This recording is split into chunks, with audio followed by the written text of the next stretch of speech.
i-align na po natin yung yung salamin, yung glass dito sa loob bago natin ipitin ng yung aluminum natin na pang sa salamin para mamaya malagyan po natin ng sealant.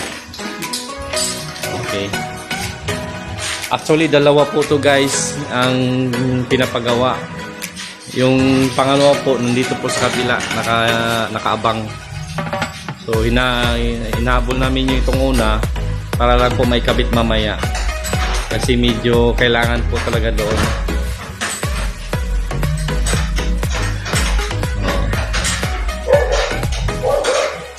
So yan lang po guys ang mai-share namin na video sa inyo.